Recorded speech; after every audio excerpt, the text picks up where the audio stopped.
नमस्कार जंटी में स्वागत है आपका। मैं हूं योगेंद्र। आप देख रहे हैं एक मुलाकात में हमारे साथ है राष्ट्रीय स्वयंसेवक संघ के वरिष्ठ प्रचारक सतीश कुमार जी। सतीश कुमार जी इंजीनियरिंग से जुड़े रहे हैं, लेकिन इनका कहना है कि देश की चुनौतियों को देखते हुए उन्होंने राष्ट्रीय स्वयंसेवक संघ का दामन थामा और अविवाहित हैं। 35 साल से ये जुड़े हैं राष्ट्रीय स्वयंसेवक संघ से।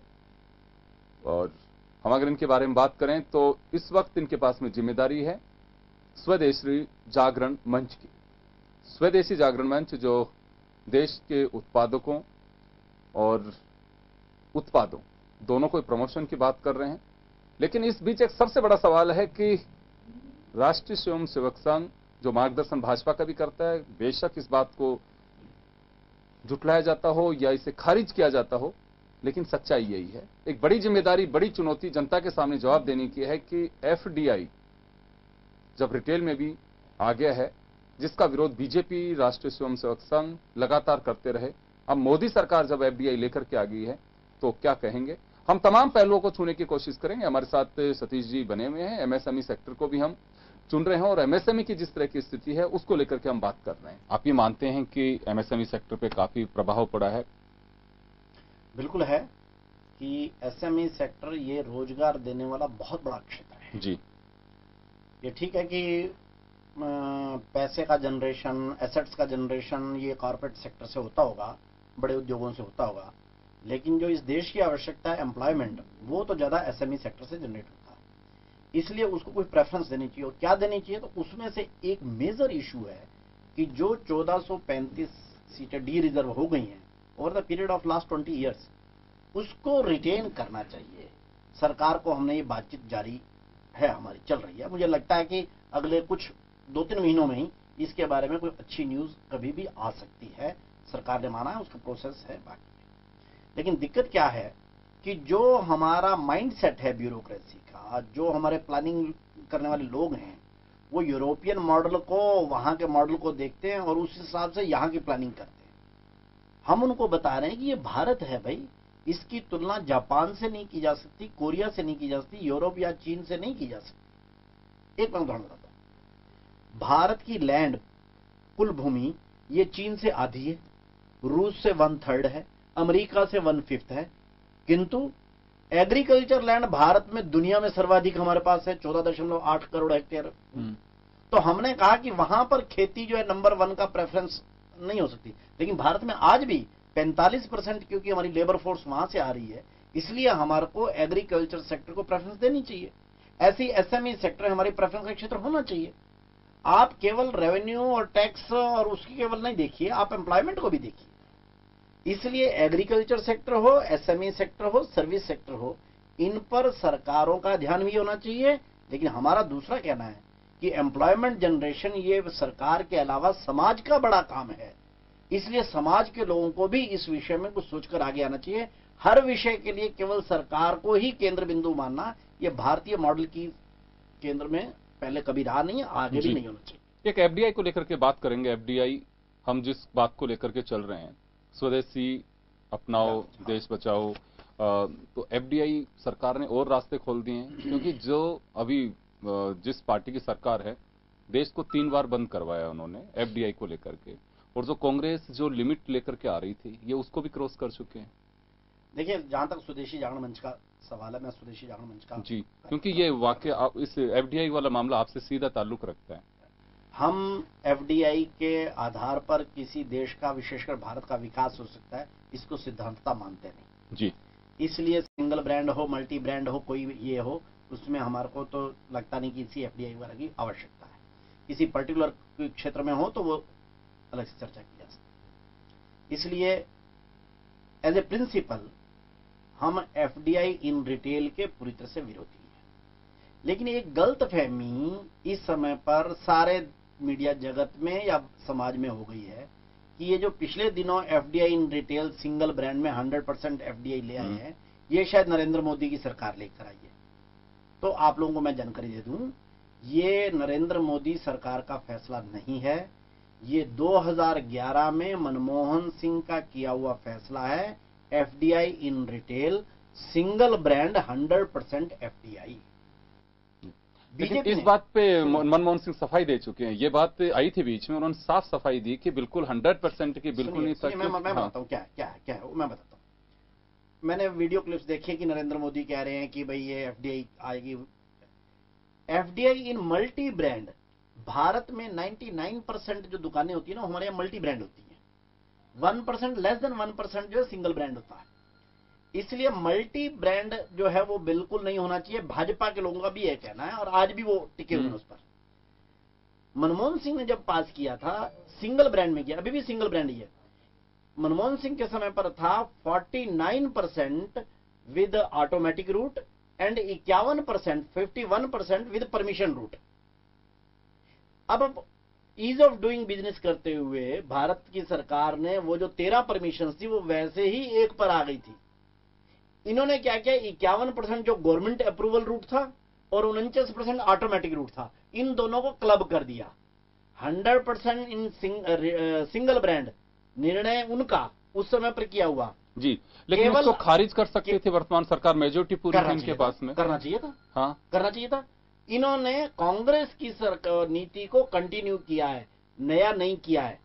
हमारी अपेक्षा है कि हाँ उसको भी नहीं करना चाहिए, किंतु सरकार के लोगों का मानना है कि सिंगल ब्रांड में हमारे पास अगर पैसा बाहर से आता है, क्योंकि इंडियन इन्वेस्टमेंट बहुत कम हो रही है इस समय पर, इसलिए सरकार पर एक दबाव है। इसलिए सरकार के लोगों का कहना है, स्वदेशी जागरण मंच का स्टैंड मैंने पहले स्पष्ट कर दिया, सरकार के लोगों का कहना है कि ये कांग्रेस का किया हुआ निर्णय, इसके कारण से अगर कोई एफडी आ रहा है तो, और इस सिंगल ब्रांड में इससे एम्प्लॉयमेंट पे फर्क नहीं पड़ता, और ये नया निर्णय नहीं है, ये पहले का निर्णय है, ये स्पष्ट है। हमने केवल 49 ऑटोमेटिक रूट और गवर्नमेंट अप्रूवल रूट इसको केवल क्लब किया है, इतना ही इस सरकार ने किया। कुमार साहब, एक चीज मैं जानना चाहूंगा, वर्तमान सरकार कोई भी कृत्य करती है पूर्ववर्ती सरकार की आड़ लेती है। आधार कार्ड की बात करें या चाहे आप एफडीआई की बात कर रहे हो, लैंड एक्विजिशन बिल की बात करें, वो सभी यही कहते हैं कि तो फिर जिस चीज का विरोध था, मेजोरिटी है, फिर सरकार ये तो पहले का कोई निर्णय होगा उसको फॉलो करेंगे। संभव है? संभव नहीं है, क्योंकि जब आपको लगता है कि ये चीज नहीं हो सकती, क्योंकि ऐसा तो है नहीं कि बिल्कुल उन्होंने जो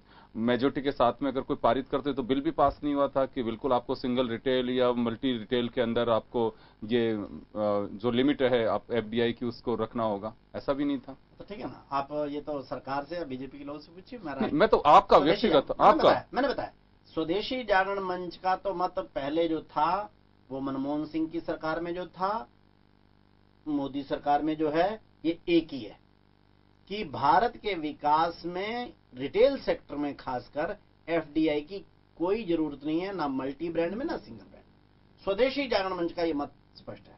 मैं तो केवल वो बताया कि ये जो निर्णय, ये परसेप्शन बन रहा है कि मोदी सरकार ये 100% इन रिटेल लाई है, ना, ये कांग्रेस लाई थी, इन्होंने उसको जारी रखा है। हमारी अपेक्षा थी ये जारी नहीं रखेंगे, उसमें कोई ब्रेक करेंगे, बल्कि इन्होंने उसको जारी रखा है, और बल्कि 49 और 51 वाला जो अंतर था उसको भी इन्होंने एक कर दिया, बस। तो वो मैंने परसेप्शन के बारे में बताया। मैं बीजेपी का या सरकार का प्रवक्ता नहीं हूं, मैं स्वदेशी जागरण मंच का, इसलिए मैं स्वदेशी जागरण मंच का विषय बता रहा हूं। किंतु इस समय पर जो सबसे बड़ा मुद्दा उभर कर आ रहा है देश और समाज की हद पर, राहुल गांधी भी बोल रहे हैं, मोदी तो बोलते ही बोलते हैं, बाकी भी लोग बोल रहे हैं, वो है भारत में एम्प्लॉयमेंट जनरेशन कैसे हो। स्वदेशी जागरण मंच दो नई सोच लेकर आया है। पहली बात तो हम कहते कि रोजगार का मतलब नौकरी नहीं होता। लोगों के दिमाग में रोजगार यानी नौकरियां पैदा हो, तो इसलिए बहुत लोग भाषण करते हैं कि 1 करोड़ नौकरियां कहीं हैं। अवसर मिलनी चाहिए उसके, रोजगार के अवसर होना ये प्रमुख बात है, नौकरी ये प्रमुख बात नहीं है। दूसरा जो पैराडाइम शिफ्ट स्वदेशी जागरण मंच चाहता है कि रोजगार के अवसर पैदा करना ये केवल सरकार का काम नहीं होता, ये समाज का काम भी होता है। 10,000 के भारत के इतिहास में कोई बेरोजगार नहीं होता था। हमारे यहां तो संस्कृत में, जो सबसे हमारी प्राचीन भाषा है, उसमें संस्कृत में बेरोजगारी के लिए कोई शब्द ही नहीं है। क्यों? क्योंकि हमारे यहां पर कोई बेरोजगार हो सकता है ये कभी कल्पना ही नहीं रही है। ये क्या होता है बेरोजगारी?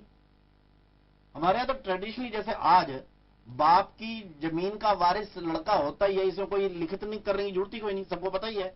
ऐसी उस समय पर रोजगार बाप से बेटे को, बेटे से पोतरे को ये मिलता ही था, इसलिए बेरोजगारों के लिए वहां शब्द ही नहीं है। हालांकि इतनी पुरानी और इतनी रिच भाषा है संस्कृत। हमारा कहना है उस समय पर भी सरकार सबको नहीं देती थी, समाज इसकी व्यवस्था करता था। ये पैराडाइम शिफ्ट भारत को करना होगा कि अपने रोजगार के लिए समाज को आगे आना चाहिए। केवल प्रदेशों की या केंद्र की सरकार, मैं इसमें कांग्रेस बीजेपी का चक्कर नहीं डाल रहा हूं, कोई भी 29 की 29 सरकारें हमारी हैं, केंद्र सरकार हमारी है, चाहे इसकी हो या उसकी हो।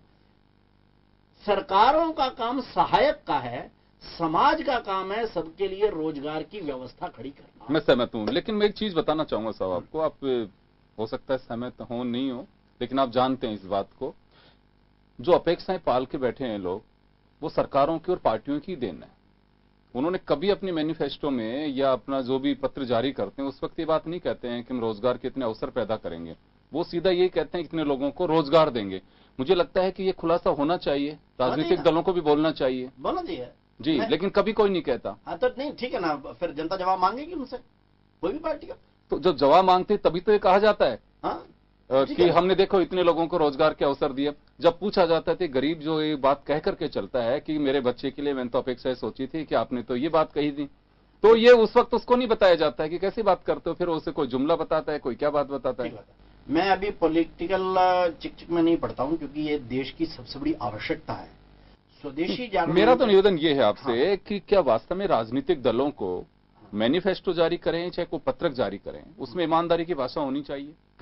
बिल्कुल होनी चाहिए, इसमें कौन सी बात है, ईमानदारी तो गुमराह करने वाली बातें कहते हैं सब, जब पूछा जाता है उनसे हिसाब लिया जाता है तो उस वक्त बातें कुछ और होती हैं। नहीं, मेरा एक और कहना है आप लोगों से, आपका इस टीवी के माध्यम से मैं सारे राजस्थान की जनता से भी बात करना चाहता हूँ कि देखिए, ये जो रोजगार पैदा है, आप एक पार्टी को दूसरी पार्टी को कोस सकते हैं, दोष दे सकते हैं, वोट देकर बदल सकते हैं, किंतु समस्या का समाधान करना ये प्रमुख बात है। बिल्कुल बिल्कुल। वो यदि नहीं हुआ, हमारे लड़के लड़कियों को रोजगार मिलना ये प्रमुख बात है। वो कांग्रेस दे, बीजेपी दे या नहीं दे, क्या होगा, वोट बदलेंगे, वो एक चिंता का विषय ये होना चाहिए।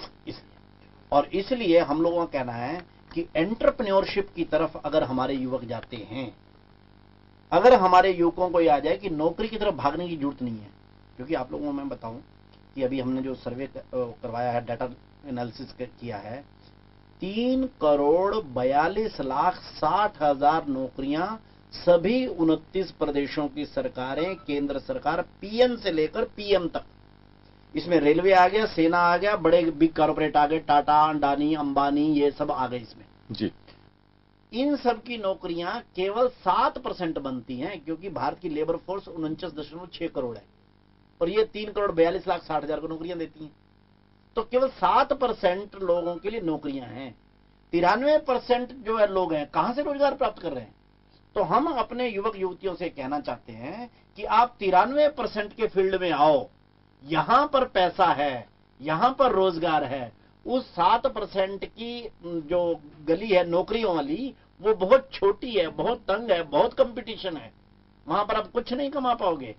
आप यहां 93% पर आओ।